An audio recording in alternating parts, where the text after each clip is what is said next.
stay right. Morning Drive with Tim Elliott on Mira Business FM.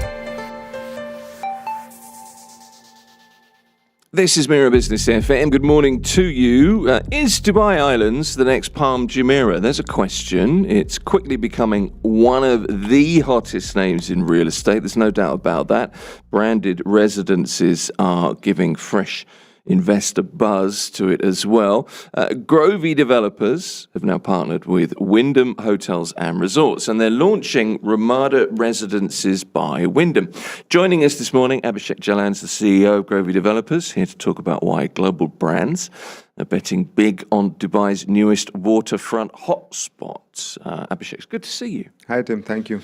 Good to see you as well. Welcome back to the studio. It's been a while. So, Dubai Islands talked about as the next big real estate destination. What's driving the buzz? Well, Dubai essentially became famous in terms of tourism because of the beaches. So, if you look at Dubai Island itself, then we are having about 21 kilometers of beach. Now, the thing is, if you look at Palm is a great tourist destination. Dubai Island is a smaller version of the Palm. I mean, it's not shaped as a palm, but essentially it's an island community. Sure. And the most interesting thing about Dubai Island is all these plots in Dubai Island are significantly smaller in size compared to Palm. So the time it takes to deliver that is much lesser compared to, how much time it took for Palm. Yeah. So when the community itself is developed to, let's say, 70, 75%, it's going to be a great community to live as a tourist, to live as as a family over there, because you will have access to beaches, you will have access to leisure facilities. They have 2 golf courses coming over there. Nakheel has come in now doing developments and building Island B, which is great, because when Nakheel comes in, they will do large communities over there. So yeah, I think Dubai Island going forward is going to be the new Palm, maybe even better, because newer is generally better. There's better designs, there's better facilities, there's better infrastructure. So I think all those things will definitely have an impact. But when you kind of iron out the kinks of the things that maybe didn't work as well the previous time, no, I mean, it's an upgrade. And, waterfront living is, that's pretty special, isn't it? It's kind of Dubai's jewel in the crown, I suppose.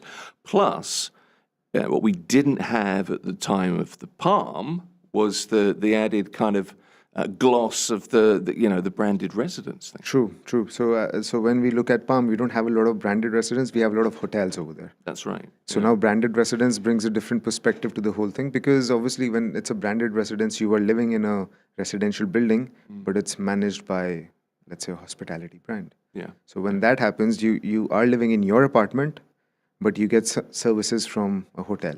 Yeah. So you kind of upgrade the normal residential feeling, and then you move into a community. So it's not like you are living in a hotel, but you do get a lot of services from a hotel, and you can choose them. That, okay, fine, I want a certain service within the hotel. I want a spa service. I want a room cleaning service. So all these amenities are available. And the biggest benefit that happens with the branded residence, because so I'm going to talk about hospitality. When a hospitality brand comes in, how it adds value to the property itself. So buildings are managed by owners associations. Sure. Now, as Grovey, it is it's inbuilt in our DNA that we want to build properties which hold value over the long run.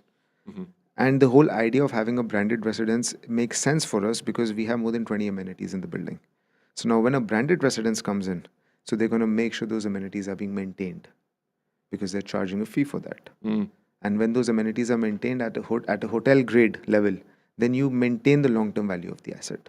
So it works very well with our thought process. Why we are in the business, we are able to bring in a brand, we are able to maintain the whole value of the property for a longer duration. It's a guarantee of quality for you, isn't 100%. it? Essentially. Okay. Your recent signing event was packed. It was standing room only at a time when this has been a tough couple of months.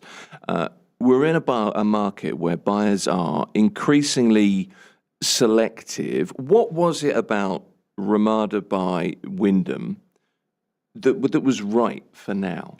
Well, so as I said, Grovey, why we are in the business is to create wealth and deliver value to our customers. Well, you could have done that with just a residential tower, couldn't you? I mean, True. But the primary reason why we brought in a hospitality brand and Wyndham on board for this is because, as I said, we have a lot of amenities in the buildings. Now, when we hand over to an owners association and we move on from that building, we realize that those assets are not generally maintained the way we want it to be maintained. Right. So as a typical residential building, we would look at 5 to 7 services in a building, which are, usable by the residents. So some of our projects, you've delivered your paddle courts, we have kids play area, pool, gym, these are all typical services. Now, when we want to bring in something different, so we have aqua gym over here, we have golf simulators over here, we have outdoor cinemas, we have pool bar area, we have outdoor kids play area, calisthenics gym, indoor gym. So when we bring in a lot of services, we want someone to come and make sure that they are managing the property very well. They are making sure that those amenities are being used and usable, right, maintained in a way that they are, continue to remain usable. Because if you go to these buildings, you have a pool table, you would not be playing pool because you would not find the balls, you would not find the cue sticks. I mean, something as simple as that. That is so true. Yeah, where I live, exactly. Yeah, so you will have, let's say, table tennis is easier because you can have your own rackets and balls, but obviously for pool you won't have that. For golf simulators, you need to operate the system. There won't be anyone to tell you how to operate the system. Right. You have the barbecue area. You see in majority buildings you have the barbecue areas. Have you seen anyone using those barbecue services? It's very unlikely. You make a good point, actually. But it's these little things, isn't it, that just add another level. Correct. And hospitality brands makes sense for us because they have been in the business of operating buildings. They understand how to run a building. Wyndham itself is the largest operator of hotels and branded residents in the world. They have about 8,500 or 9,000 plus apartments under maintenance.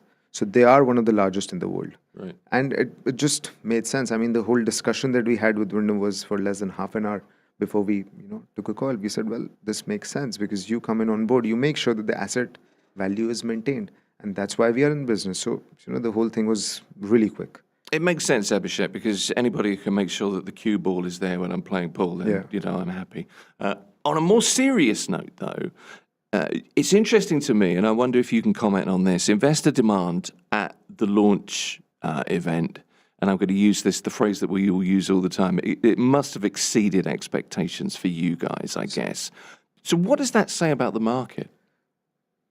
Well, there are cycles in the market. We were expecting a slight correction in the market. And out of these corrections, there's always recoveries. So there was a phase where, there was a lot of panic in the market. We saw people, as you mentioned, we were having this discussion, cars are abandoned. All that has reduced. Yes, it has had an impact on the economy. Things are not the best. It is getting better. But again, this cleans the system as well. It brings in better competition in the market. And it is required for any economic cycle. You need to have an ups and downs. You need to have a cycle movement happening. You need to have things rotation in the market. So from that perspective, we are seeing demand coming back in the market. Obviously, price point is important. Payment plans are important for investors and end customers. And it's really the thought process that goes into the whole thing. I mean, if a certain investor has a certain thought process that aligns with us, I mean, it's a no-brainer for them. People are able to take a call rather quickly. But yeah, things are moving in the right direction. Volumes are down, but we are seeing momentum coming back in the market. Okay. We've seen some real success areas in Dubai. You've mentioned the Palm. Let's look at something completely different. JVC, where you've delivered projects speedily as well. Dubai Islands is a very different beast, clearly. Coastal Master Plan tied to the 2040 Urban Master Plan. What makes it different? Because it's a hotspot. Everybody's talking about it. What makes it different to other waterfront developments, do you think? So we don't have a lot of new communities in Dubai, which are specifically island communities. So when it's an island community, technically, the whole island has access to the ocean or the beaches. When it's a community in Jumeirah, then we have a lot of these as a leasehold communities. So when we get these pockets for development, and these pockets are not large developments, they're all very mid-size or even smaller developments. Now, when that happens, the success rate already goes up. You have a lot of competition coming in the market. So that gives a diversified pool for investors to choose what they want to go for. So I think those advantages is why these communities start picking up rather quickly. So when So now if you look at, again, coming back to Palm, when you look at the Palm, there are very large developments over there. Yeah. The risk appetite is quite large over there. The risk of failure is also quite large over there. So when you come into smaller communities like Dubai Island, we look at Maritime City as well. These are again larger developments. You'll see the larger players coming into the market over there. But in Dubai Island, you will have multiple players coming into the market. Now, again, the failure risk reduces significantly. Sure. And I guess you can be a little bit different as well. So we do experiment in our developments, and yeah. we make sure we try to bring in some unique layouts. We have 1, 2, 3, and 4 bedroom apartments. I don't know a lot of developers building 4 bedroom apartments, especially in branded residence. So we are able to experiment with that, and we understand that there is demand for products, larger apartments, larger sizes, open spaces. So all of these are again possible because we are able to experiment and because the sizes are manageable. So I think Dubai Island in general is a better community compared to a waterfront community, and newer developments are always, as you rightly mentioned, the mistakes are rectified, and you learn from what you have done previously, and you try to rectify them in the going forward. Sure. And I guess if you rectify or iron out the kinks, if you like, of the things that maybe weren't so great. Once that's done, you've got a foundation there that you can be a little bit more adventurous with. Yeah, and there's always room for error. Yeah. But as you mentioned, we always fix them while we move ahead, which is very normal. So you're scaling into and expanding really into branded luxury as we look to handover's what, Q3 2027? 27. Okay, for Ramada, the Ramada residences. How are you evolving your construction transparency to meet? Investors now are tech savvy. Yeah. We want the latest stuff. We want smart homes, etc. What are you doing in that regard? So in terms of smart home, we have smart lighting, we have curtain controls, we have smart locks, we have connectivity from the main access of the building to your apartment. Yep. So you can, and that's integrated with your home automation as well. So all of this is available on your Alexa, on your the other applications from Google and Apple. You have to future-proof, don't you, to an extent? So this is just one side of the technology. Then you talk about the design side. How do you future-proof yourself? So open spaces, making sure there are sufficient windows, sufficient natural lighting. This is also part of the, giving a smart ecosystem for people to live in. And something that I really stress on to explain the details of how things are. So nowadays, apartments are being cleaned by smart robots. So you have these vacuums and those robots which are cleaning the apartment. A very small issue that we identified and something which just tells the mindset how we want to build our product is, so at the edges when you have the aluminium frames, so these aluminium frames are connected above your slab. That's right. So technically you won't be able to access them. Only manually you will be able to access them. So we try to level them with the slab so that that aluminium frame is also cleaned by the robo. Gotcha. And all the apartment is one level, so you don't have multi-levels in the apartment with the thresholds. It doesn't make much deviation. So something like that, you are able to control that, control the cleaning side of it with your robo, and no one needs to supervise it. That is the level of detail I'm trying to elaborate, that we try to think about these things as well. No, I can appreciate that because it kind of makes me laugh. The videos that we see of the cat sat on the robo on Instagram and it's cruising across the room, it's all very funny, but you get to the end of the room and there's a step up and your robo-vac doesn't work anymore. I can appreciate that. What is it about... I wanted to ask you this question this morning because we talk a great deal about branded residences and some people love them, some people have no time for them at all, and there's very little ground in the middle. What is it about branded residences here in the UAE? Because it's a fast-growing segment. Yeah, isn't so it is one of the fastest-growing segment actually in terms of branded residence. If you look at the numbers from 2011 till 2017, there has been a significant jump. There were, I think, if I remember, in 2011 we had about 160 branded residents, and that number went up to thousands in 2017. A total number, from about 5,000 to 6,000 keys, it went up to 160,000 keys in 2017.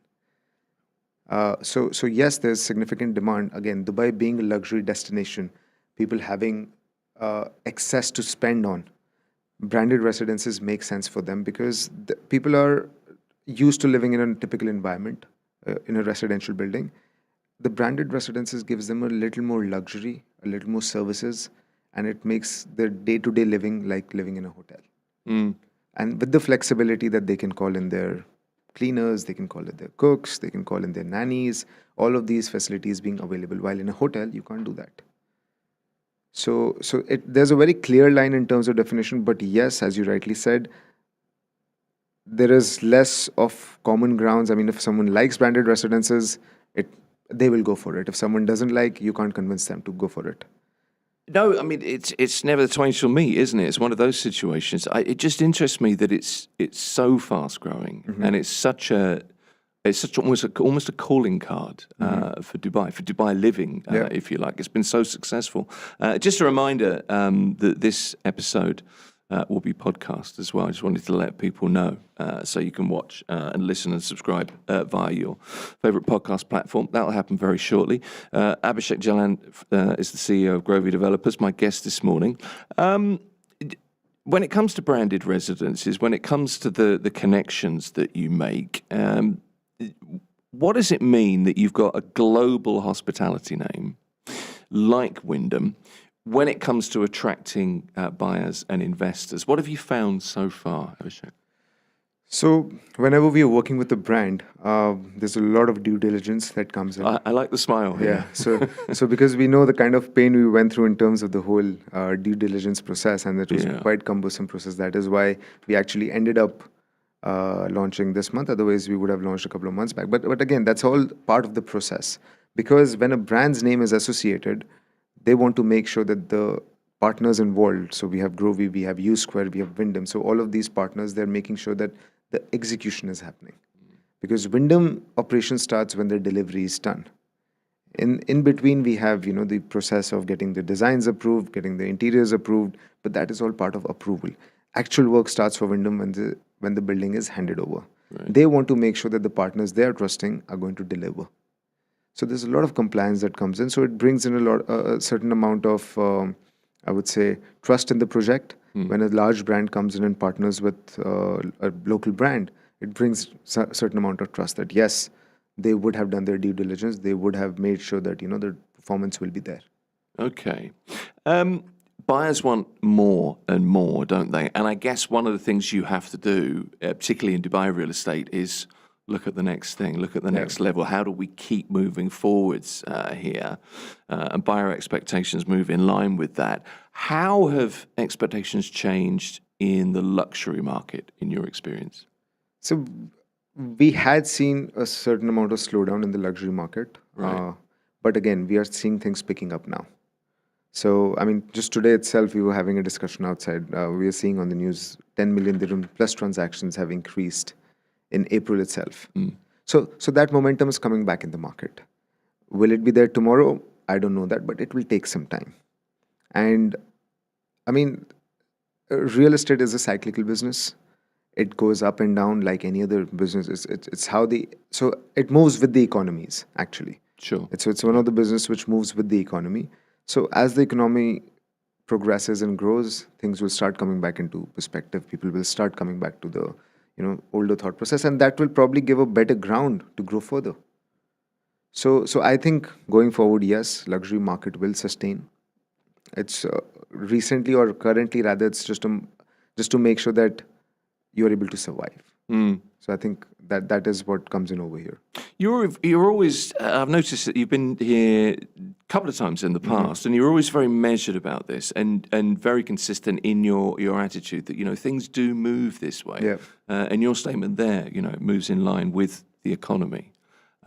It's a very measured, very balanced way to look at it. There's no panic. Yeah, so there is no panic. And the thing is, it's normal. I mean, you and I can talk about it all day, but the fact of the matter is it is a normal cycle. There's no panic in this. This is how markets move. We also can't change it. We can't change it. It's not in our control. And we have to make sure that we are doing what we are here to do. I mean, what we are here to do, we continue doing that. And things will, continue coming in the right direction. I mean, that's as simple as that. Let's talk about short-term rental approved properties. They are attracting huge attention globally. How important is that for investors into, the Dubai dream? So that's very interesting because generally branded residences don't allow short-term rentals. But we have been able to work a structure where we are able to give customers the flexibility to go for short-term rentals. So that they can rent out their apartments for minimum 3 days, 3 nights rather. Okay. And the hospitality brand will not have any objection. And they can actually have this done from private players like Airbnb or any of these other players in the market. Which is very unusual. Which is very unusual. And this is something we were able to get an exception on this project. On the other hand, short-term rentals do get you better returns. But there's obviously a certain amount of risk involved in it in terms of occupancy. So when a branded residence is there, you are able to get better numbers on it because you know that the quality is going to be maintained in the building. The certain lifestyle is going to be maintained in the building. The policies, procedures, the operating processes for the building will be maintained across the board. So it gives you better chance of occupancy. It gives you better returns. In terms of rentals, we are looking at 10% rentals generally on short-term. So the ROI, we are looking at about 10%. But yes, the occupancy has to be at least 80-85% in order to maintain that 10%. But if that occupancy goes down, the return obviously comes down. Which I guess at the moment is, there are concerns at the moment. We've got global economic uncertainty continuing, look that it will probably continue for a while. Do you think Dubai will still stand out as a property investment hub? Well, going forward, I think Q4 onwards, we'll start seeing some momentum, strong momentum coming back in the market. If I tell you, well, next month is going to be great, yes, it will be better than this month. But the real numbers, comparative numbers from the beginning of the year and the end of the year is where we'll see some correlation. In between, we might not see much volume. Obviously, summer periods are generally slow in terms of volumes. But yeah, I mean, next month, it will be better than the current month. But comparative numbers where you can really say that, January we did this, in December we did this, I think you might see much more correlation over there. I've learned not to hold people to predictions. Oh, so yeah. Don't worry. I'll remember. But, also at the moment, I mean, it's the one thing that characterizes, I think, this year so far is uncertainty. 100%. Doesn't it? Excuse me. Are you seeing stronger interest from overseas buyers or local buyers at the moment? So the situation has changed. We see a lot of demand coming in from people who live locally rather than investors. And we are also seeing a shift, which is, again, a healthy shift where the market starts moving towards ready properties. So both of these shifts are very positive for the market because that brings in sustainability, that brings in longevity for the market.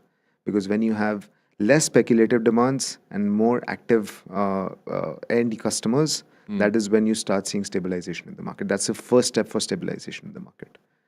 And once that grows, again, the momentum will start picking up. People will start moving into investments into off-plan, or rather heavily investing into off-plan. So that will continue going forward. But yeah, as of now, we are seeing a lot of local demand coming in. Sure. No surprises, I guess. You're in a really competitive, highly competitive market here. How do you differentiate yourself? So at one point, a couple of years back, we used to get this question, what is your USP? Something similar, I believe. I mean, aside from the legacy of your operations in India, I understand that. So when we talk about USP, I mean, something which is very important for us is to understand why we are in the business. Because that clarity needs to be there for us to really perform on what our objectives are. So I think we have that clarity that we are in the business to create wealth for our customers. We are in the business to create wealth for our stakeholders, which is channel partners, which is customers. That is why our pricing policy is very important. We are able to bring in a price policy which makes sure that the investor or end customer who's coming in gets a property where they are at least at a break-even price on handover, not at a discount. So I think that is something which is very important for us at the core of our business. Another thing that aligns with that thought process is the payment plan. So we offer a construction-linked payment plan. That means if we don't reach a certain stage of construction, we don't expect the payment coming from the customer. Right. So when we bring these things in the market, when we educate the customers why we are in the business, I think that becomes our USP because we have a goal. We have a certain line of sight that this is what we are looking at. It's not just in the business for maximizing profits and maximizing the development. We are not in the business to be the largest developer. We are in the business to create wealth. We want to be the preferred partners for landowners, for investors, for banks. So all of this ecosystem is what we want to make sure that we are able to build and be the preferred partner in that. I think that becomes a big USP for us. That becomes a key differentiating factors. On top of that, so these are internal factors. This is what we educate and we implement internally. On top of that, obviously performance. We have delivered. We have execution history. Something which is very critical in development is the execution side. Yes, planning is marketing collateral. All those things do come into play. But the key element why a developer is in the business is for the execution. That there are three primary objectives of a developer. And we are able to understand because we're coming from a financial background. So we understand the whole ecosystem as well. So the primary objectives for a developer is to design a product which sells, to raise money for that, raise funds for that, and to execute, to deliver the product. If the developer is able to do all three of these, you're good. I mean, that's what the primary objective is. Sure. Quality, all these are secondary objectives. These do come into play and these are important. But if a developer fails in the first three, there's no second level of objectives. Yeah, there's no reason to have them, is there? I guess. Okay. And if you can get people to trust you. So I think trust is an important element that happens with time. So when you continue performing, trust automatically builds in. I had a few more questions for you, but we're over time, unfortunately. But I did want to ask you one thing very briefly. Just what do you expect in terms of looking at the market, trends that will define Dubai's property market in particular over the next year? What would you say to that? So I think a strong execution would be important. We are seeing launches coming back. We are seeing larger launches coming back in the market. Yeah. So as long as work is happening on site, people are able to see that the work is progressing. I think that will be a key defining factor. Scaling back on projects is also happening in the market. It's just making sure that you are able to perform in these uncertain times. And when you're able to perform, you're able to make sure your foundation becomes stronger. Abhishek Jalan is the CEO of Grovey Developers. It's always good to talk to you. Same here, Tim. Good to see you. Thanks for coming in. Thank you. Don't forget to like and subscribe. This interview will be available shortly as a podcast on your favourite podcast platform too. And this is Mira Business FM.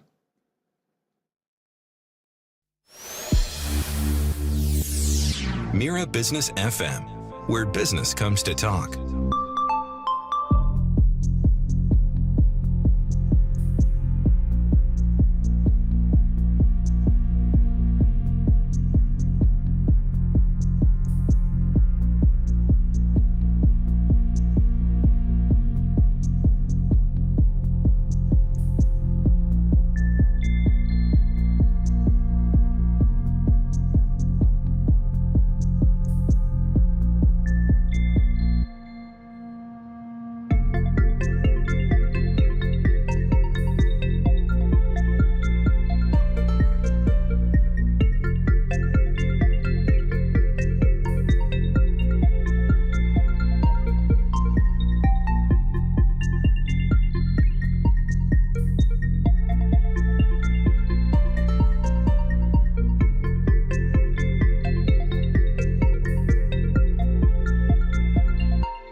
Mira Business FM, your daily guide to the markets, money, and more.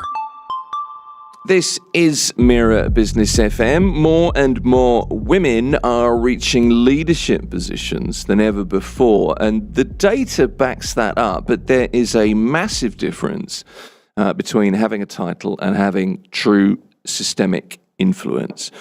There is a new UAE-founded platform. It's called She Knows, and the idea is to connect senior female leaders directly with global C-suite executives so that they can be offered one-on-one career guidance. The founder and CEO is Amna Ajmal, who is with me in the studio. It's nice to meet you. Good morning. Nice to meet you. Good to have you with us. So companies are under pressure, Amna, to deliver on diversity and leadership targets, to name just a couple of things. Why launch a platform like this right now? So I think we'll all agree that we're living in a very uncertain time. We are. I think reminds me at times of COVID. But when there's an uncertain time, you lose confidence. Right. And women lose it more than men. There's Do you think so? scientific data, yes. Okay. And I'll tell you later about a research, but yes, women across the world, and I've worked and lived in 14 countries, do have a confidence challenge. And it comes from like so many different places, the way we raise the girls versus the boys, the way the society is conditioned, the way our unconscious biases work. So there are uncertain times.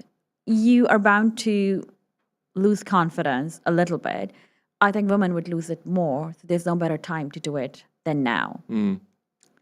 And the second thing, which I feel is very important, is that while men are really good at networking and building a social circle, there are many women who really don't have time for that, right? You're playing the role of a mother, you're a wife, a sister, a daughter, and you're carrying all those responsibilities along with your career, right? So you have very little time to build a support network around you, people who can uplift you, who can really inspire you, who are like there for you. Then there's a third factor, which is like many women are introverts. Like people see me speaking on stage and on covers of magazines and in town halls, and they would be like, oh, of course, she's not an introvert, You see her speaking on stage all the time. No, I am inherently an introvert, and my job actually forced me to actually push myself in this direction. I remember I was 28 when I did my first town hall, and it was a nerve-wracking experience for me. So for me, being an introvert, to interact with people or network or seek help is a very, very difficult thing. I had to learn and adapt it, and my job forced me in multinationals to do that. So that's another thing which women are not great at doing, or it's not the skill set that they're born with. So I think if you look all those three factors together, I think it's the best and the perfect timing for the launch. And launching a global platform from the UAE, I take a lot of pride in calling this country home. So there could be nothing better than that. I'm sold, I have to say. I'm just surprised that I look at networking as a kind of a necessary evil, but I'm terrible at it because I just always say the wrong thing. I get nervous and I'm like, oh, your shoes look good. And I think, oh, God, did I just say that out loud? So I can relate to that. But I'm quite surprised in that you feel that women lose confidence more than men. That kind of took me by surprise. Maybe we'll come back to that. For lots of women at the top, right, of the corporate tree, if you like, Amna, the glass ceiling's been replaced, I think, by like a lonely middle area. So you've got where the access to the highest levels of the global top corporate levels, the C-suites, that's kind of closed. Okay, is the conversation around women in leadership moving too slowly? From representation to real decision-making power? Yes. So you're absolutely right. I think there's a layer at which they get stuck. And I would say it's kind of a two-way street, because even when I talk to women, I'll be like, okay, you're 7 years in the same role. That's a problem that they're coming to me with. Yeah. So what are you going to do about it? And they would be like, oh, maybe I've been told to wait for another 3 years. Why would you wait for 10 years? Right? How is that okay? Yeah. Right? So on the other side, if you look at it, I think when corporations And I've had a wonderful career at 3 amazing companies, 42 bosses, 14 countries, all of them men. Some took big bets on me. I got my biggest leadership role when I was 28 years old. I was managing 300 people, a large P&L for Citi in Europe. But the one thing that I learned was that even myself, I said no to promotions because I was like, no, I'm not ready for it. Okay. That's why I say it's a two-way street. Now, if you look on the other side, I think that if you don't have a great pipeline, right, and then you have women stuck like 7 or 8 years in the same role, right, they also are no longer that ambitious about their career anymore. You've spent way too long and then you become like complacent. Sure. And what companies need to do is that they need to move these women around. They have like brilliant systems about how to grade the potential and the performance, their talent calibration meetings. You spend whole days in that. And then after that, the outcome is really not actionable. Now, when you measure and report, of course you say, I have 40% diversity, but you're including the junior most person in the company, which is huge and massive, to the senior most person. That's number one. Right. Second, I am not being disrespectful to the support functions like legal or HR or customer care. But for me, it matters how many women are actually running the businesses, how many are in client-facing roles, how many are bringing in revenues for the company, how many are actually running the P&L. And that representation is extremely, extremely low. And I think women, again, going back to the point, are more reluctant to actually raise their hand and say this is the job that they want. And I've seen men doing that so many times in my career. I've never had a man say no to a promotion, but I've had so many women say no to a promotion.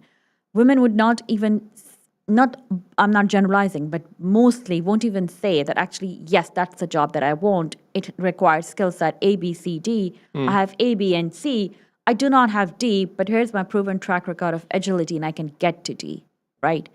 Okay. So why is that then? I'm struggling to understand that. I'm thinking I've got one particular person in my head who I worked with for a number of years, and she was just, this is what I want to do. This is what I'm going to do to get there. This is my plan. She's very, very focused. And as far as I can remember, got every job, every promotion she went for and planned for it. So why is it? I mean, I know you're trying not to generalize, but what is it that women aren't? Why are they not going for it? I think part of the problem is that women are over-mentored and under-sponsored. Okay. And there's a huge difference in sponsorship and mentorship. That's why I want women to have access to this global C-suite of leaders. So it's as powerful as someone sitting in Morocco being connected to the ex-CEO of Citi Germany and the first ever woman CEO in that country. Because I think part of the problem is that, and there's a very interesting experiment, I don't know if you know, I think it was Stanford University, if I'm not mistaken, how competence and likability are negatively correlated for women. So there's this great venture fund CEO, Haiti, and it's her actual case study that how she went on to build this $1 billion fund. And the school divided the class into 2 groups, and one group got the exact same case study of Haiti, and the other, they replaced Haiti with a man called Howard.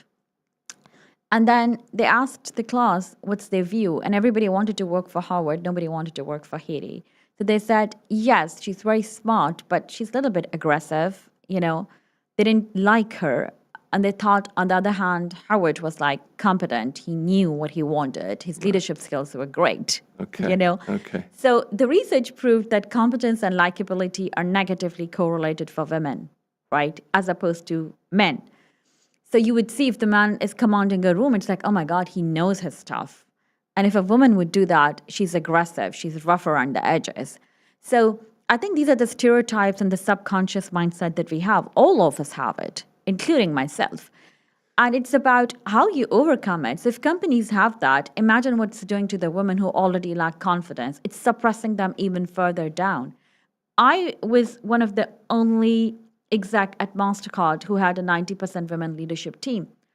And I would have such competent, smart women who would walk out of a meeting and I would say, why didn't you say anything? You're completely quiet in the entire 1 hour. And she would be like, I wanted to say it, but someone else said it. I thought maybe my point wasn't that great. Do you really think men think like that?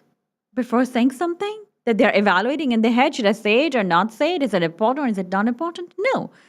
And then we are providing them mentors and mentors and mentors. And that's one of the things I said, they do not need more advice. The reason I named the company, she knows her value, she knows her content, she knows her opinion. It's about how you instill that confidence to bring it out. And that can't be done through coaches and people who have not walked your path, right? It has to be done with people who reached to the top and walk the same path that you are on. And you can then relate, oh, yes, this is what I'm experiencing. And that to me then also becomes your sponsor. Sponsor is the one who's going to speak for you in the room when you're not there.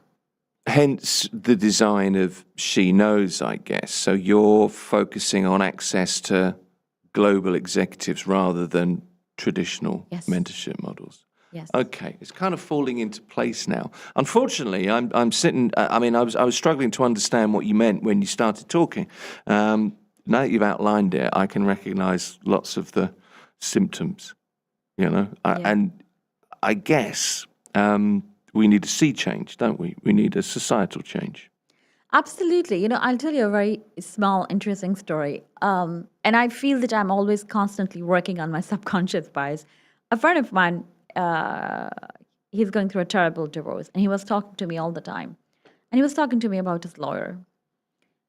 And this is in Poland. And he's talking to me about his lawyer, and we have several conversations. And then all of a sudden, I meet his lawyer. I happen to be in Poland. I'm like, oh, your lawyer is a woman. He's like, why is that a surprise? I'm like, all this time that you were talking to me, I thought it's a man. And then I thought to myself, why did I think that his lawyer was a man? Because I think in my mind, I just associated lawyer with a man, not a woman. Did you check yourself and slap yourself exactly, on the wrist? Yeah, exactly. And so I'm not saying that. I think at times you point it out to people and people are like, oh no, this is women agenda. No, women themselves go through it. They experience it. It's about having that self-awareness. And I think we are fortunate that in 2026, at least in the last 6-7 years, we've had that awareness that people now think about what they're saying or what they just said. I also remember returning from my second mat leave, and I had twins second time and had a daughter before. And I was talking to one of my direct reports. This was 2020. And he wanted to hire someone. And I said, I recommended someone. So I was like, what about actually this person? And he's like, no, she just returned from her third maternity leave. I don't think she's ambitious anymore. And I looked at him and I'm like, I'm your boss. Oh. I have 3 kids. But I didn't say anything. I just looked at him, and I think there was an awkward moment of silence, and he immediately realized what he said was really wrong. You did that thing where you said nothing, but he got the message. Correct. Nice. Yes, and he then, I think after few minutes, he came back to my room, and he was like, listen, I think that came across wrong. I shouldn't have said it. I'm like, yeah, it's okay. I'm so happy that you realized it. And I think 10 years back, that won't have been a possibility. So I see a positive change. Don't get me wrong. I think we're moving in the right direction. My challenge is, and one of the reasons I quit my corporate career of so many years is the frustration that it's just moving too slowly. And at times we take 2 steps forward and 3 steps backwards, They're kind of in the same place. And I want to do my bit to change it. Okay, well, let's talk about the mechanics of the platform then. There are lots of networking apps, but this is more like a bridge, as far as I can see. It's more like a strategic bridge. How are you vetting the C-suite executives? What does a guidance session look like? So if you look at the Growth Navigator page, there's no way you can vet these people. Their name speaks for themselves. Right, okay. You have a Prudential Group's CEO, You have the CCO of Marriott EMEA over there. You have CEO of Citibank Germany who worked with Citi in the US in senior leadership positions. You have Aramex CEO Amadou in there. So I think their name itself is a massive, huge brand, let alone the companies that they work for. Secondly, all of them are part of my personal network, some great close friends. And they genuinely want a level playing field for women. They want to give it back. So I think there's no wedding required over there. The growth navigators currently are like a brand themselves, Okay. I think more important how the session would look like. So you are right. There are many networking apps. There are many event organizations for women. And I think they're doing a fabulous job. We need it. We need women to have, to my earlier point, have a support network around it, around themselves. I am not offering any networking, any in-person events. I'm doing basically two things. One, I'm breaking the geographical barrier that exists. So if I am in UAE and let's say I work for EAND, for example, wonderful, beautiful company, amazing, incredible leadership. But if you have to find me someone to help in my career, highly likely that person is going to be either within EAND or in UAE. Now imagine the power of connecting me to Afterpay's North America CEO. It's a completely, and imagine then connecting me through a private one-to-one session. And then the third thing, I didn't want the session to be open-ended. I had given my hours while I was working to many different organizations. And I realized one thing, they were like kind of mentor hours, that at times it would take me to the third call to realize what exactly is the challenge. And here I chose 5 predefined kind of tracks that women have to pick and choose before we connect them to the growth navigator. And I chose them based on my experience, based on the conversation that I had with women. For example, interview prep for your promotion. Most of the time, internal or external, you get feedback that, oh, you didn't get the job because you don't have the seniority. What does seniority mean? Is it years of experience? You don't have strategic acumen. What exactly does it mean? Do I need to prepare a strategy for the next 5 years for my unit, for my division? What does it mean? You don't have executive presence. Do I need to dress up differently? Do I need to talk differently? So, and that too, very rarely you get that, right? So part of it is that, and part of it is how do you prepare for interviews? These senior leaders have like recruited thousands and thousands of people. They can help these women break that ceiling where they're stuck by really preparing them for the interviews, by doing mock-up interviews, which no one offers that to you. Maternity leave comeback. I was very senior. I had my kids late. I came back from 2 maternity leaves. And I would see also some of my direct reports or my 2 downs going for mat leave and coming back. And it's amazing. People ask you, can you show me the baby pictures? Oh, how cute. And you know what you are going through inside is like you're falling apart. Imagine I took a short mat leave of 2 months, but most women take like 6 months or so. You have held your child day and night, and then you leave that child and come to work. And people think that you came back from a holiday and they just look at the baby pictures and they move on. That's torturous. So I can understand that. Right? Yeah. Now I have women as growth navigators, the word that I'm using, who actually have made it to the vice chair and to the board positions and to the CEOs while having children and going through these mat leaves. Imagine them providing this guidance to a woman who feels so lonely. Most of the time you come back, especially in big companies, even the structure has changed. You have a new boss, you have new peers because the change happens so often. And you're personally going through so much, right? With my first kid, I had a delayed postpartum depression. And I was at work in my full form with this fierce determination that, I have to prove myself even more now that I became a mother. But it's so lonely. There was no one around me to tell me that I understand how you're feeling, that you left your child the first time today. Well, you're down and you're guilty. Yes. As well, because you've left this little, human being that Correct. you've created. I can understand that. And there is no who has walked the same path. And I realized it when people from different countries would connect with me, because, of course, my prior company was a global company, and say, I just want to talk to you. And I always told my assistant, never say no to anybody, just find time. And she's like, I just want to talk to you because I'm going for my second maternity leave. And this is how I felt the first time. And I could relate to it. I could provide that help to her, right? You don't have to give up on your ambition. If that's what you want to do, that's how you come back. That's how you ease into it. Yes, you will have to have a hard stop. Like one woman told me, my boss works till 10 p.m. He starts late. He starts at 10. He's a very senior person. She is his direct report. She comes back from mat leave and she's like, so I want to start early, but I want to finish at 6 to be there to put my kid to bed. Sure. And she's like, but so far, in the last 4 years, I always align my working hours to my boss. Well, because she was not a mom, it was possible. Now it's not possible. I'm like, you need to have that conversation with him. But it's a particular dilemma. Exactly. So one of the track that I offer in the platform is coming back from mat leave. So you choose the track. So when we're matching you with the growth navigator, we are matching you with a woman who is a CEO, who is a board member, who has walked that path. Interview prep is another one. Being stuck 7 to 8 years in the same role is another one. Personal brand is another one. Many women there are men also who are like that. But I think women pay a more heavy price for that, like quite invisible leaders. I let my work speak for itself. No, in today's world, you can't just do that. You can't say my work is going to speak for itself. Visibility matters. You entered a meeting and left a meeting and you didn't say a word. That's one waste opportunity.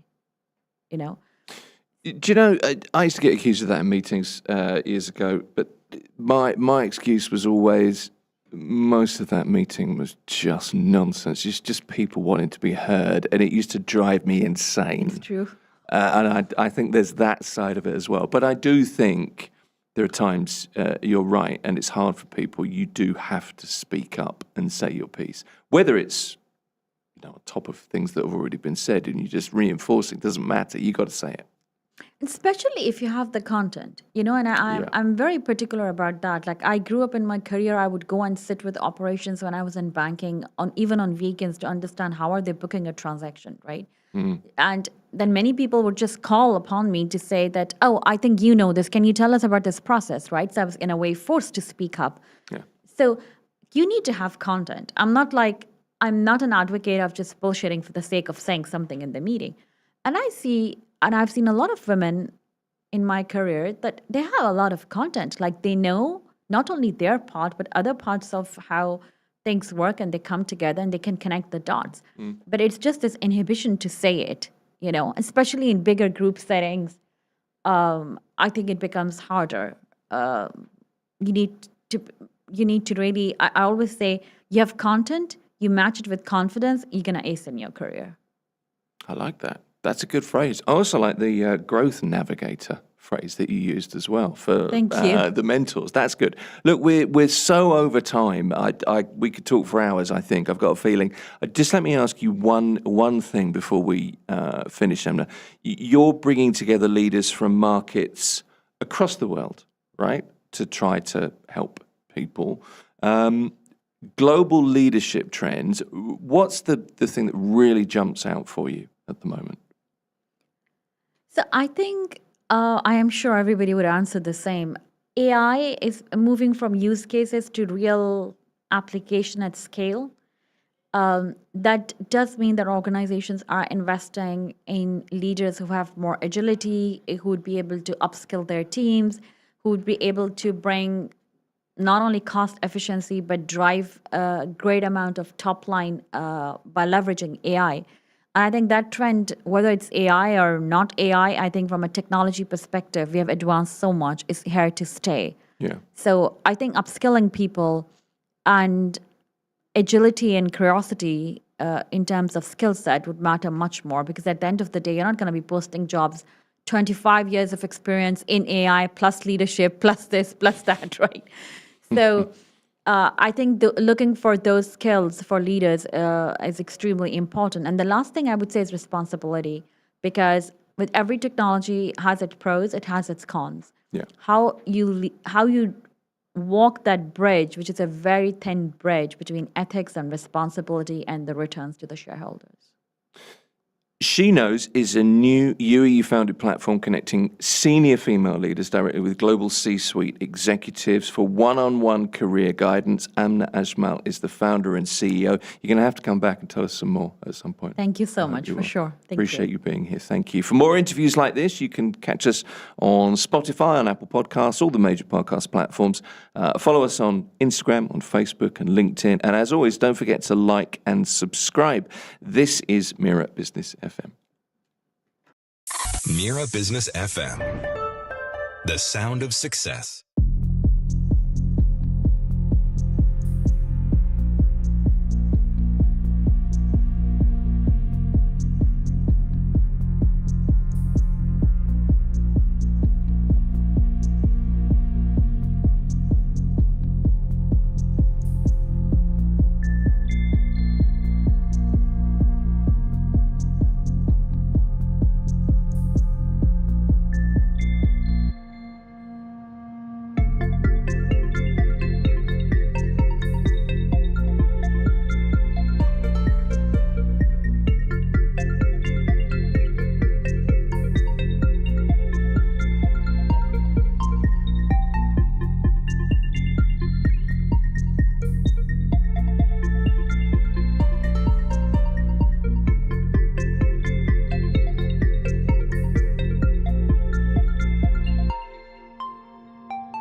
Mira Business FM, Dubai's home of business radio.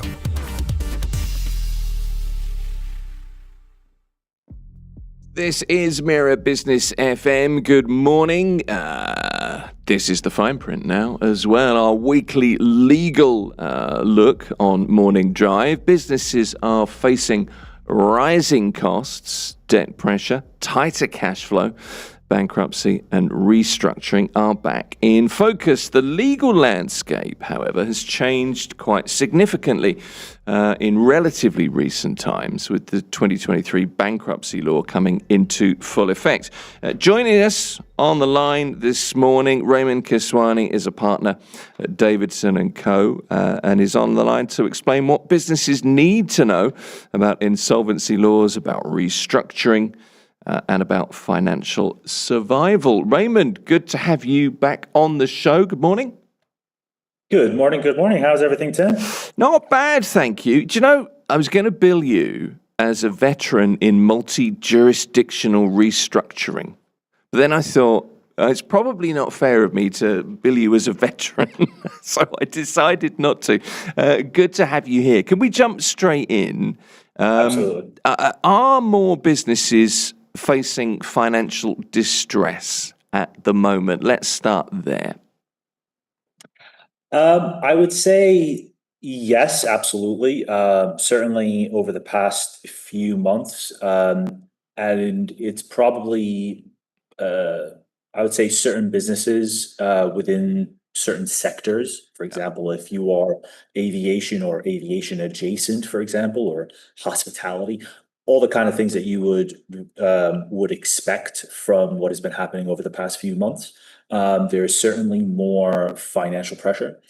I think just kind of one thing that I think is really, really important to highlight at the beginning of this, because it happens very, very often even with very experienced business people, where there's a bit of a confusion in terms of whether what bankruptcy versus liquidation or insolvency all are, and they get used interchangeably. There is a very important point here, is that bankruptcy generally is not specifically failure. I mean, modern insolvency laws are designed to create a controlled legal framework where viable businesses can restructure, negotiate with creditors, and potentially survive. So there is a specific difference between when we use the word bankruptcy versus liquidation. Not all bankruptcies will end up with the business completely falling apart and effectively having to shut down doors. We'll try to make sure that we keep that distinction, because, as you say, that is very important to state at the outset, I think, Raymond. I mean, there are no shortages of misconception around bankruptcy laws. For a long time, it's a word that's, I suppose, carried significant stigma, perhaps even criminal risk in some cases. Federal Decree Law number 51, 2023 seems to signal a shift towards a rescue culture in a way similar to Chapter 11 in the United States. I wanted to start with a little bit about the law. It's just a few years old.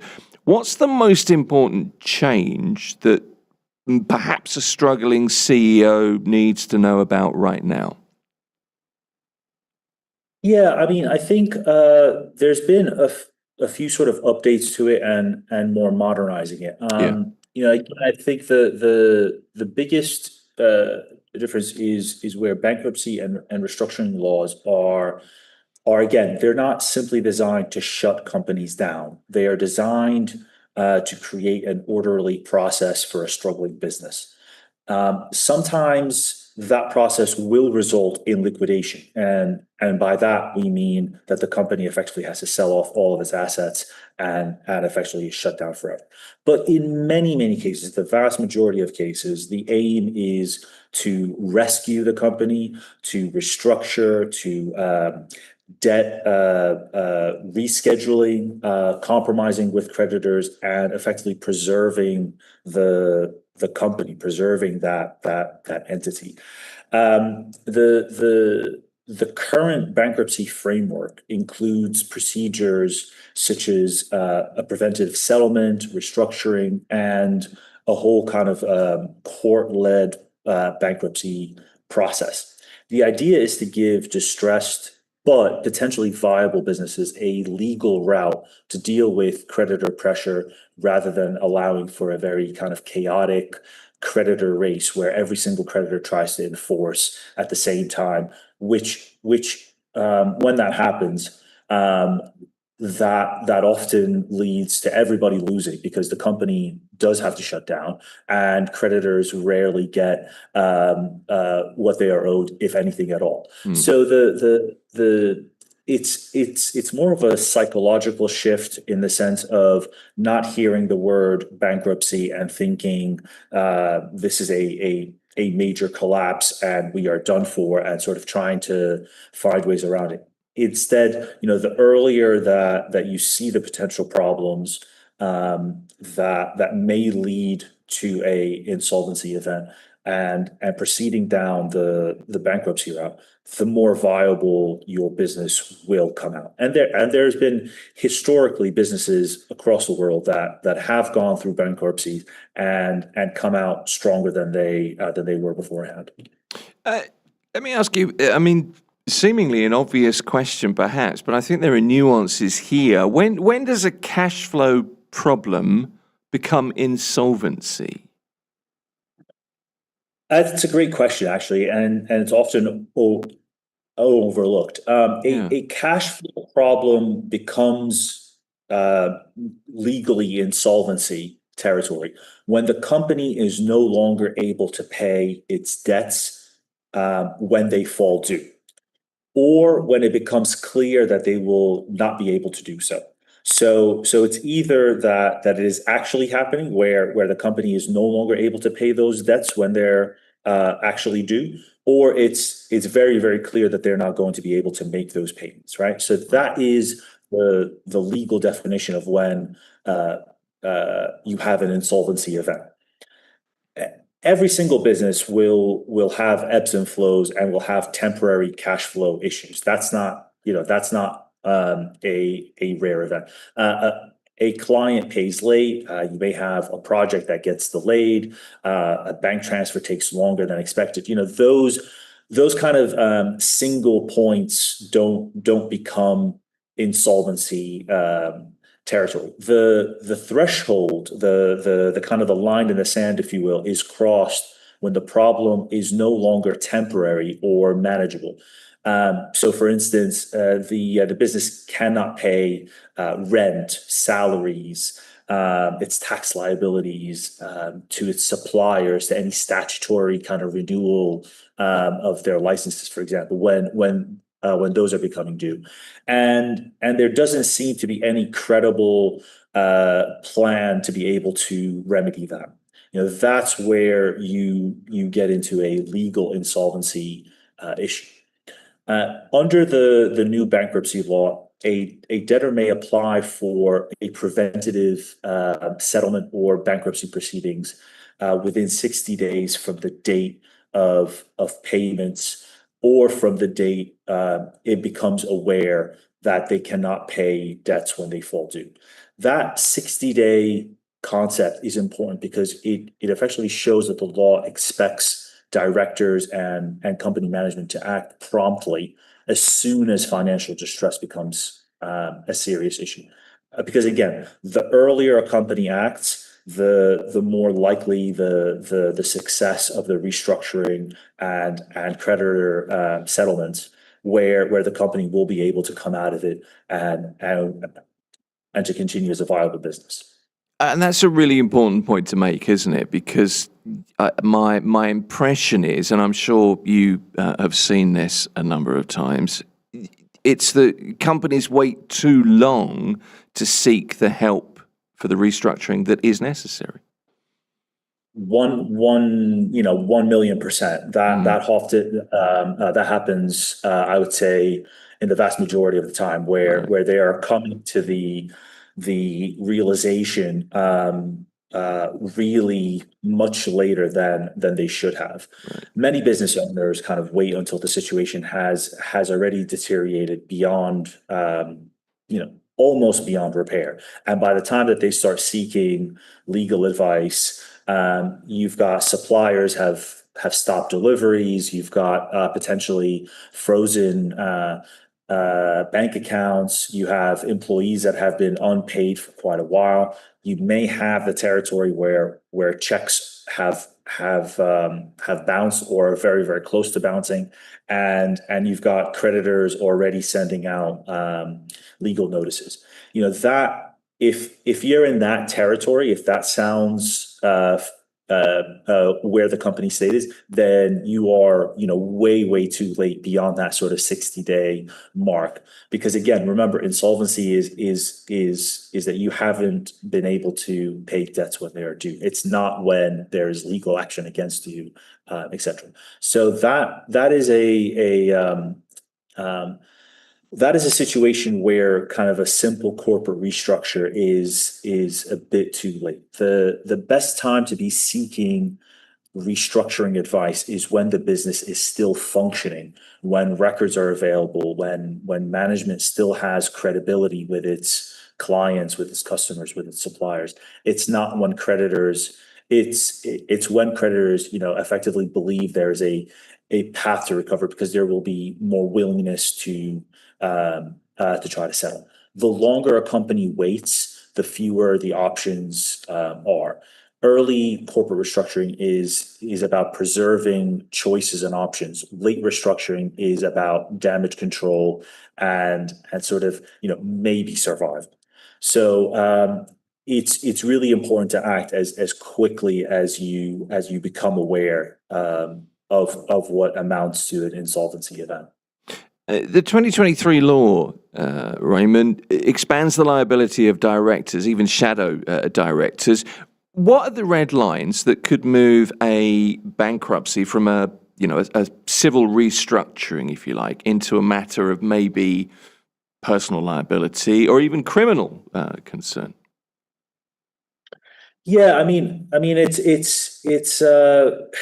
it's really where the directors are so clearly negligent, effectively, in their attempts to try to bring about that insolvency. It's effectively kind of, in layman's terms, effectively kind of a fraud event where you have management trying to hide issues, to try to hide behind the corporate shield.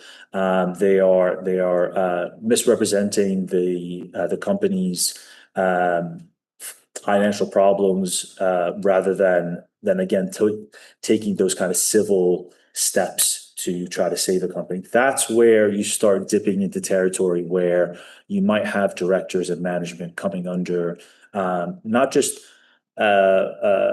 civil issues, but potentially criminal issues as well. So it's again really important to act honestly, to act properly, and to act early.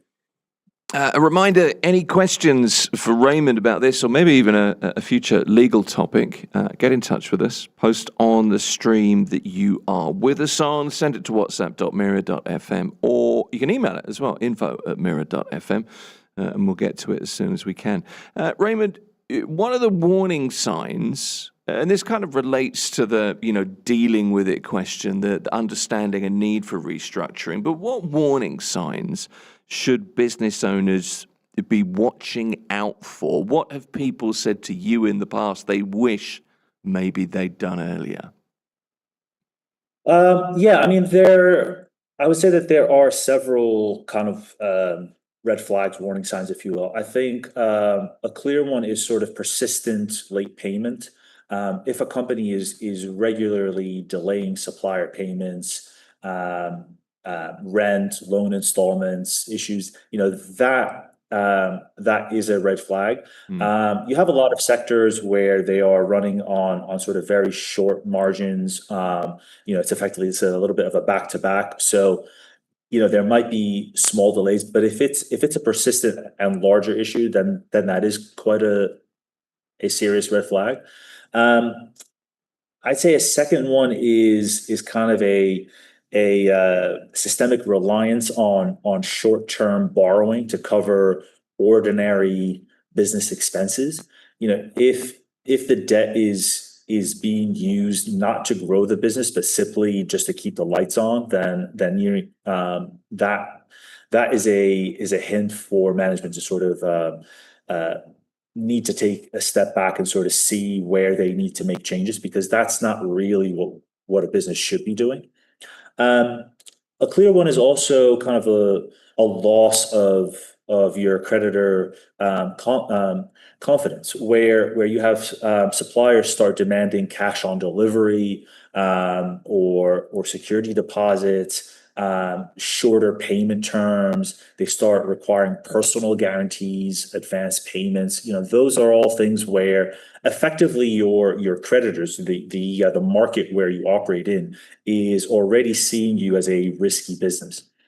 And kind of another one is also your sort of your financial visibility, if you will, where the management cannot produce accurate cash flow forecasts. They have kind of aged payables, their debt schedules and creditor lists aren't there. That's where you're sort of showing that you don't really have your financial house in order. And a huge one, and we sort of did discuss it a little bit ago, is you start getting legal pressure. I mean, when you start getting demand letters, if you're coming very close to bounce check territory, or certainly if you have bounced a check, then those are signs that this is no longer an issue that is just commercial. This is really a serious legal issue that you need to take care of. Okay, and I guess one of the things that you really do need to stay on top of, I mean, at all times, not just when times are tough, is creditor communication, but particularly it's important when there is considerable financial distress, I guess. Yeah, exactly. Because again, your creditors are going to want a certain level of transparency, and so if there is a payment that is going to be slightly delayed, but it is not a major issue, trying to give them that heads up will give a bit more kind of stability and comfort to your creditors. If there is a problem happening, and you are noticing that it is close to that insolvency event, again, the earlier that you start discussing this with your creditors, the more likely that the situation can be resolved with some sort of, for example, an installment payment plan, a more of a structured settlement, rather than your creditor being so worried that they have to effectively resort to legal options. And really, in that situation, neither side comes out winning anything. Yeah, I'm kind of thinking this through. I mean, it's not just suppliers and creditors. Obviously, they're affected during hopefully a restructuring rather than a bankruptcy. But it's the communication that you have with employees as well, which needs to be considered carefully. Yeah, exactly. I mean, again, if a company is struggling so bad that they're not able to make basic salary payments, which is I mean, that is one of the most essential things that a company has to do, and employees kind of take the front of the line to that. That becomes a really serious issue if you're not making those salary payments, because again, as we've discussed in previous episodes, where you're not being able to make salary payments, you're not only having the general insolvency events, but you're also potentially going to be facing labor issues, because those employees can go and file claims to be able to get their salary back. So the the short issue is that the longer a company waits, the more kind of a domino effect that will occur to it, which then makes restructuring less viable, which in turn makes creditors of all sorts panic, and then eventually becomes kind of this kind of cascading domino effect, which will end up with the company having to shut its doors, and everybody loses out because there won't be enough for all creditors to be satisfied, and the business effectively shuts down. So again, earlier action is definitely there because there are multiple options when a company acts earlier, especially when it comes to employee salaries. Do you think that the stigma around bankruptcy is starting to change in this, I guess, in this region, Raymond? I certainly hope so. Because again, as I sort of said in the earlier bit of it, I think there's always been a misconception of what bankruptcy is, what restructuring is, what liquidation is, and a lot of times, we think that bankruptcy is effectively the failure and the shutting down of a company, whereas that's not necessarily the method there. I think there is certainly a lot more education to clients, and certainly what the insolvency event is, because again treating that as being the failure of the company is not there, because effectively kind of the bankruptcy and restructuring law, especially this one, are designed to bring the situation into a more supervised legal process that can allow the business to put forward a restructuring plan to be able to deal with its creditors, to be able to protect its value, and to avoid kind of a destructive situation. And this new framework is going to introduce a more formalized process with a specific bankruptcy department and a bankruptcy court, rather than all of it being streamlined through the regular courts, and that's going to allow for proceedings with settlement and restructuring. So the law is intending to balance creditors' rights with the possibility of rescuing a viable business, because that's really going to be the best scenario, is that the business actually does survive, because then everybody's made significantly more whole. So I mean, the law is not going to save every business that faces an insolvency event. It's not some sort of magic wand, but where the underlying business is still viable, it can certainly provide it with more breathing room and a mechanism to be able to restructure its debt in an orderly way. So I think that there has been a bit of a shift in trying to understand the difference between a business going through a liquidation versus a bankruptcy, and I certainly hope that becomes more expanded as this law becomes more and more utilized and understood. Bankruptcy and insolvency and restructuring this morning on the fine print. Raymond Kiswani is a partner at Davidson & Co. Always a pleasure to have you on, Raymond. Thank you. Thanks very much for having me. See you next week. Will do. Don't forget to subscribe to our channel, like the stream, leave your comments, and engage with us live throughout the show. We can always take questions if you have any. You can catch us on Spotify, Apple Podcasts, all the major podcast platforms. Follow us on Instagram, Facebook, and LinkedIn for more business updates and interviews as well. This is Mira Business FM. Mira Business FM, where business comes to talk.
Mira Business FM, Dubai's home of business radio.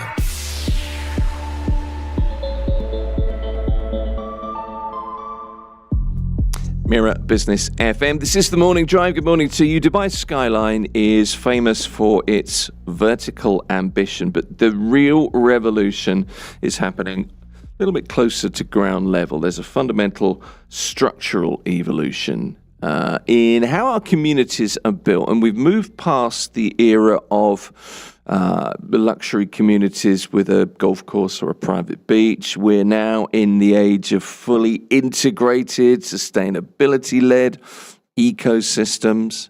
I'm reading this off the page, AJ Menon from Lux Vista Real Estate, but this is where we are. We are so far past the towers and the luxury communities, aren't we?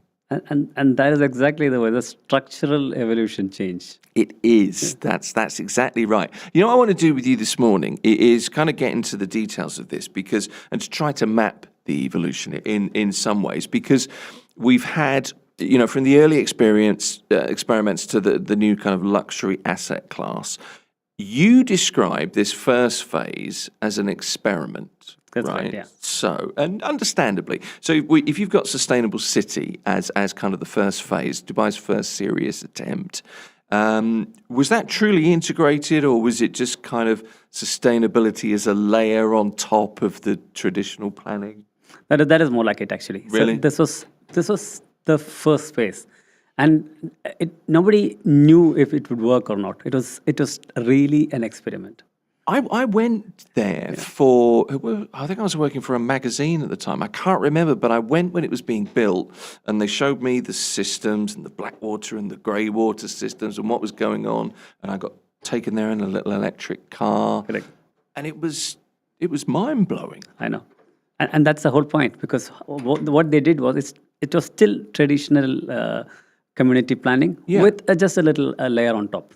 Yeah. And what did they do? I mean, it was the key characteristics. What was it? Basically, as you mentioned, internally, car-free clusters, solar panels, less dependency on DEWA, biodomes, urban farming, wastewater management systems. I went in the biodome, and I'd never seen anything like it. I was there. I actually wanted to buy something there. Yeah. But I didn't buy at the time, but my friends from the shipping industry, the Scandinavian guys, they bought it. Right. And they still are living there. Then I could give them $1 million. They're not going to move from there. What is it about the sort of the mechanical daily life there? I mean, for your friends, the biodomes, and they sell, little pots of basil and herbs to all the supermarkets now. It's become a viable business. The car-free clusters. I mean, you park and ride to your house in an electric car, don't you? What is it about that creates such high retention compared to, the traditional clusters? It was more of a lifestyle kind of thing. See, these people who came from that area, that places, they were missing that in Dubai. So when suddenly from Scandinavia, suddenly something comes like this, which feels close to home, they were just naturally drawn into it. Right, and then when they went there, everything is organic. So these people are generally very health conscious. If you look at most of the Scandinavian guys, they run early in the morning. I mean, they wake up at times when I go to sleep. So, so all this organic stuff, which is very new to other people like us, they've been used to this from a very long time. I love the insight into your lifestyle choices. I do. The thing was, though, at that time, and if you think back, this is when was it built? It was 2011, 12, something like that, wasn't it? Okay, so we're looking at 14, 15 years ago. The narrative at that time was, or would have been, for most people, sustainability. This is a desert. Don't be silly. That kind of would have been the perceived wisdom. So how did phase one prove the commercial viability of that kind of less DEWA dependency? Exactly, that's what worked. So when these people moved into that place, they understood that it's a great place for them. Bills are less. So again, they were more advanced than the rest of the people. Well, I'm talking about the general population here. Yeah. So I mean, we are always led by the developer and the nice amenities that comes with it. But this looked a little bit more primitive for the entitled the UAE expats, right? So and that is what also happened, because it got sold out, so it proved to be commercially very successful, but it was more of a proof of concept. The Dubai understood, this can work. So it's dipping the toe in the water kind of thing. Yes, but it was still a little bit of marketing. It was more isolated. It was more niche, and it is for a particular set of people. It was not like an urban transformation at that time.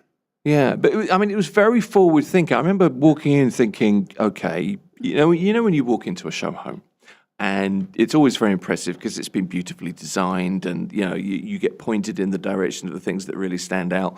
I learned what grey water was, what black water was. I'd never thought about that before, if I'm honest. But the rooms were much smaller. Yes. And I remember walking in, and I was being shown around and saying, oh, these are quite small. They were fine, don't get me wrong, built-in wardrobes, the whole bit, but they were noticeably smaller. And they said, yeah, well, of course they are, because it's much less energy to cool. So doesn't that make sense? And I thought, I could buy into that concept. I get that. But that is what happened to me. I did not buy into that concept because for me that was a bit small. Well, that's the choice you make, isn't it? Yeah, okay. No, that makes sense. So we're now at phase 2, really.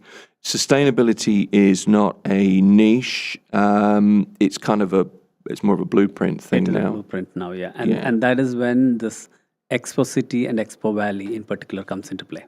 Right. Okay. This is a serious shift. Yeah. This is like basically you're talking about sustainability as an ecosystem, and it is aligned with Dubai's 2040 master plan. Got you. Right. Okay. And what is Expo City? The Expo City people, the developers, they went to the developers of Sustainability City. So they got the initial idea how it all started, and got some basic concepts and completely expanded on this. Right. So now when we are talking about Expo City, what do they have? It's a 15-minute walkable city. It's got cycling, it's got autonomous transport system, pedestrian walkways, completely what Dubai has not really seen before. Yeah, it's very different. There are lakes in there. There's microclimate cooling. Yeah. And all the different qualifications that you get, the certifications. Because Expo City, if you look at it, most of the buildings are, this WELL certified, LEED certified, BREEAM certified. All those certifications. It's more like a completely sustainability integrated ecosystem. We're talking about residential, commercial, innovation hubs. So it's something really from the future kind of thing. Yeah, the thing is with all these certifications, the WELL, the LEED, the BREEAM certifications, if I'm honest, I don't know what they mean. If I was thinking of buying, I would look into it and try and understand what they are. But they all contribute to the end product. And again, it's all, if you're talking about it, it's going to cost, for the layman to understand, your Deva bills are supposed to be 40% cheaper. Yeah. So it's all solar power, hooked up with the Mohammed bin Rashid solar park. The power is going to come from there.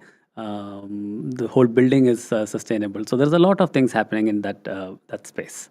Yeah. And if you talk about Expo Valley in particular, like you mentioned, they've got biodiverse native trees. They have wildlife in there. We're talking about gazelles. There's wadi. There is a lake. 10,000 trees. And so what is this going to give? It's going to give you a better air quality. We are talking about noise buffering, shaded walkways. Okay. Yeah. No, I can see that. And all of that, adds on top as well. That's attractive. It's also a little bit different, isn't it? And what they claim, obviously we do not know how it's going to turn up. It is going to be 4 to 5 degrees cooler than the rest of Dubai. Yeah, so that's attractive as we come into summer as well. So this is sustainability, but this is not sustainability as marketing. This is not marketing. This is a basic urban infrastructure. This is planned this is the future. Expo City, you mentioned this, and this kind of really stands out, that it's designed as a 15-minute walkable ecosystem. Okay, so we are a car culture city. There's no doubt about that. Car culture country. And I know that the government's at great pains to try to, to change that, to get us to use public transport. But it's difficult, isn't it, to structurally implement autonomous transport and pedestrian corridors at scale, because it's not just you build it and they come. This is a mindset shift that we need to have. Plus, in the back of our minds, we're thinking, it's hot. And see, again, what is another thing happening? Because a sustainability city created Expo City. Now, Expo City is expected to create multiple Expo City-like communities.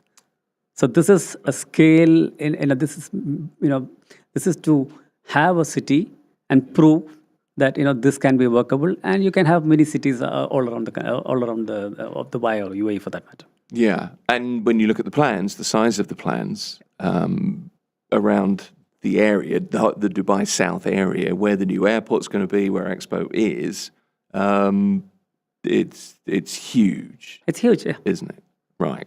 So wellness is infrastructure kind of thing now. Expo Valley, biodiverse nature reserves, things like noise buffering, is it? Or buffeting? Noise buffering. Noise buffering, okay. Microclimate cooling.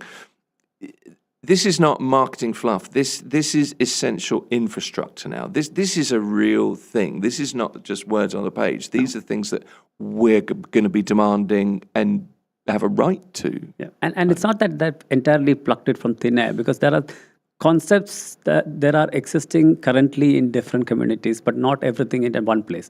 So if you're talking about noise buffering and shading, if you go to Barari, so Barari is right on the main highway. Yeah. But there are trees that lines them from the main road and the internal clusters. You drive past it, you wouldn't have a clue unless you know. Unless you really go into Barari, unless you go into that farm, you wouldn't even know such a place existed. It's a really good example of this, actually, because as you drive down, and that's a major, 10, 12 lane highway. It's almost a global village. Exactly. Yeah. But you wouldn't see it, and then when you drive in, there is a complete change in atmosphere, in the way that you feel. When you drive in somewhere, you're like, I'm home now, or this is nice. It's one of my favorite places. It's a remarkable achievement. I mentioned those certifications just now, the WELL, the LEED, the BREEAM certifications, and I'm not absolutely sure what they are. Maybe I should have researched that. One is called the Well-Being Certificate. It's a certification by itself. The other one is called Leaders in Energy Efficiency. It's energy efficiency and sustainability aspects of development. Yeah. That's fine. But those are certifications at city scale now. Those are global benchmarks. What's the view outside looking in, the institutional capital view of Dubai's long-term value when you look at those certifications as a backdrop? And that is actually where institutional capital is flowing in. Why? There's a lot of investors who's coming with that ESG mandates. There is a lot of green loans being given by the banks. So your interest percentage on your mortgage will be 0.65% lower than if you had gone for a traditional community. Right. So there are green incentives that you get if you choose these kind of projects. Okay, so we're getting towards phase 3 here. Yeah. Developers like Arada and ARM Holding with, was it Peak District? Peak District, yes. Tell me, I don't know much about Peak District. Actually, nobody knows much about Peak District. Okay. But the thing is, the only piece of information that we know is ARM Holding, which of course owns that Jebel Ali race course, the land between Greens and Emirates Hills. Yeah, okay. The big camel racetrack place, which is lying vacant forever. And we were thinking, who does it belong to? It belongs to none other than the brother of His Highness. This is Sheikh Ahmed bin Rashid Al Maktoum. That's the ARM Holdings. Okay. And they have joined forces with I think it's a Belgian company called BRK Ingels Group. It's BIG Group. Mm-hmm. And they're going to be bringing this kind of a very modern, very wellness-oriented community. Low rise, low density. You're talking about cutting-edge amenities like biohacking, sustainability kind of things. It's therapy sessions, smart and AI-driven energy optimization. It's next level.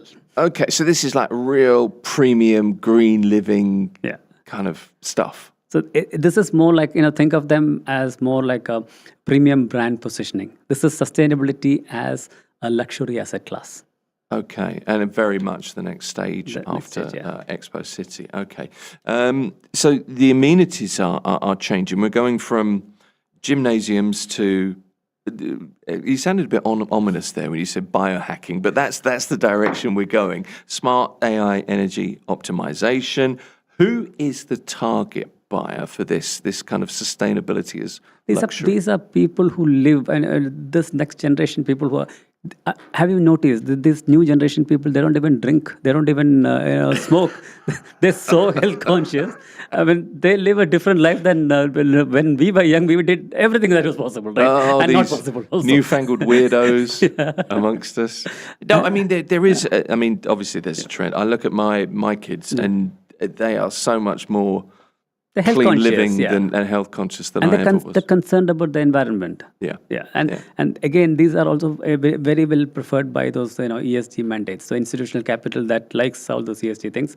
Why? Because see, if you think from a developer's perspective, if you think from a owner's perspective, the idea is we've seen, especially during this conflict, there's communities that are very heavily dependent on short-term rentals and tourism dependent. They don't perform, but these kind of communities, they attract long-term tenants. They attract homeowners, right? And during downturns, they outperform others, because nobody wants to leave this place. If anybody, and these are for long-term people. It's interesting that, because from an investor angle, you've said in the past a number of times, tourism-dependent, short-term rental communities are struggling. We all know that. Anecdotally, we know that, and you can see it. But sustainable communities, it looks like they are going to continue to show better price resilience, particularly if there's a downturn, because people don't leave. Yeah, and also, since this is very limited, and there's a niche, there are people who prefer it, the exit liquidity is very, very simple. It's much more better. So you can easily sell it to somebody, and then if you want to exit, you can exit at a premium, because this is premium, and people who believe in this, or people who have this lifestyle, are willing to pay that extra premium for that.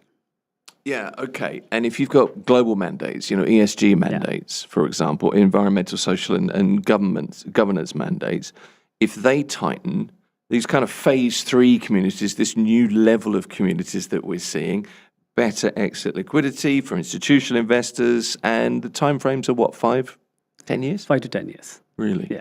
Okay. And again, what we're talking about, like we just mentioned about the amenities, the cutting edge amenities. See, even standalone buildings from third grade developers, they have all those, the gyms and the paddle courts and the squash courts and I don't know whatnot. There are 30-40 amenities in any building. It doesn't cut it anymore. Yeah. It's simple to have, a cigar lounge. And the young generation don't even smoke cigars these days. I think it's done. It's gone with our generation. I know a man sitting opposite me who likes a cigar, though. It's interesting that. It's funny, we had the CEO of Grovey Developers in here this morning, Abhishek Jalan, and he said he was talking very broadly about a new development on Dubai Islands, but his point was very clear through the interview. You've got to keep upping your game, and there is this kind of phased approach to, having a paddle court.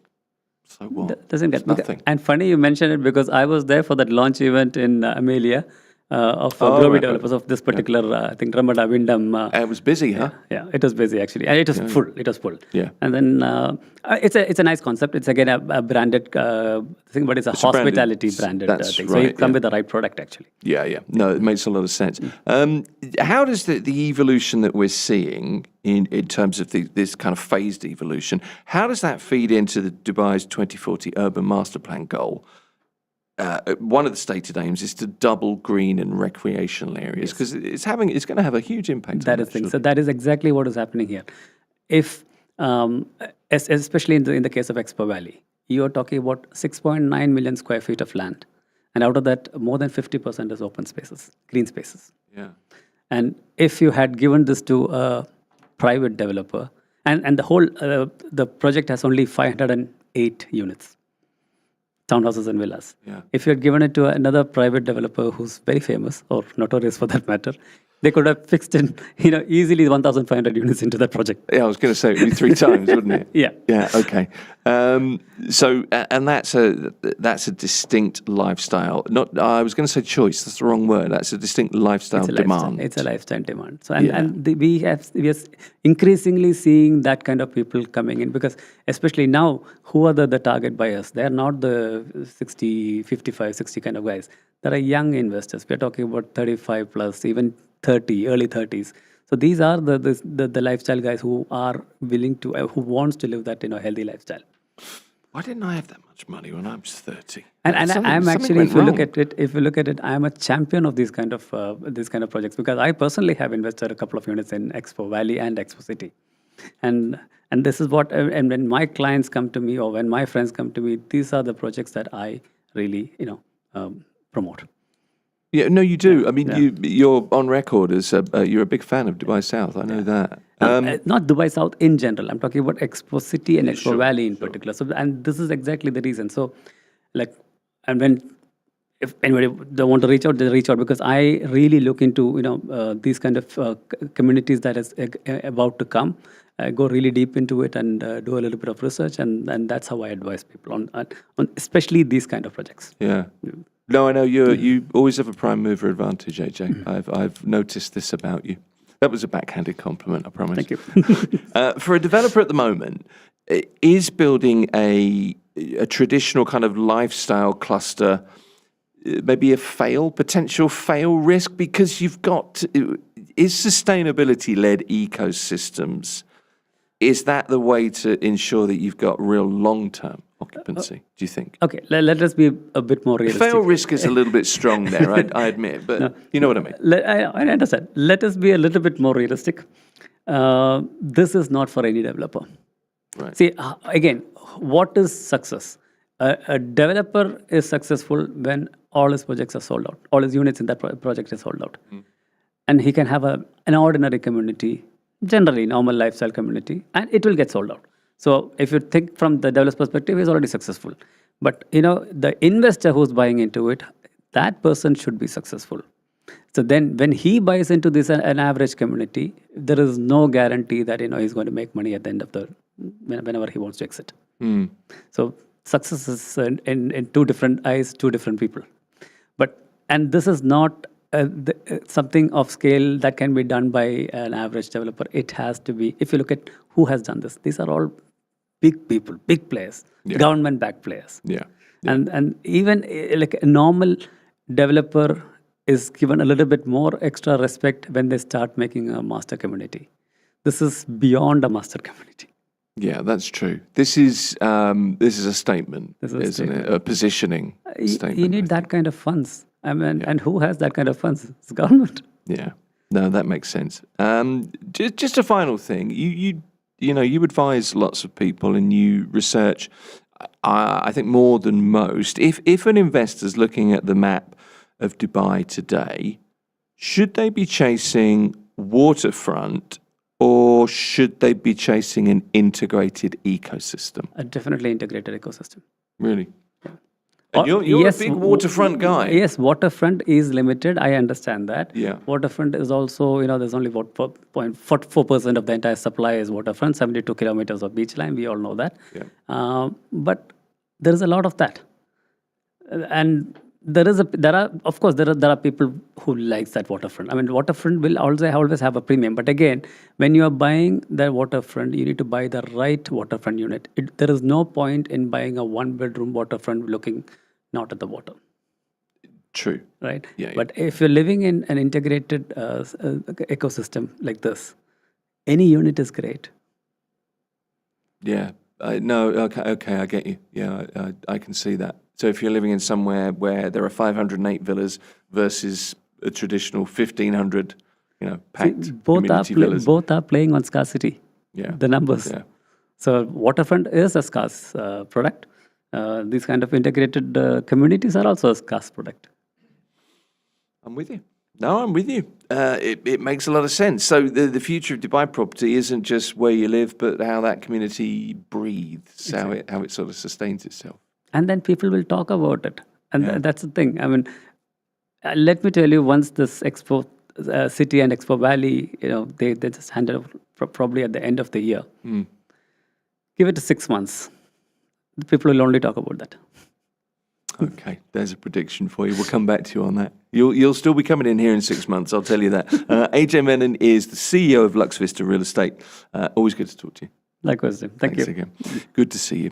Quick reminder, don't forget to like and subscribe. All you have to do, wherever you are online, whether you're on the stream or on social media, just search Mira Business FM. Mira Business FM, the sound of success.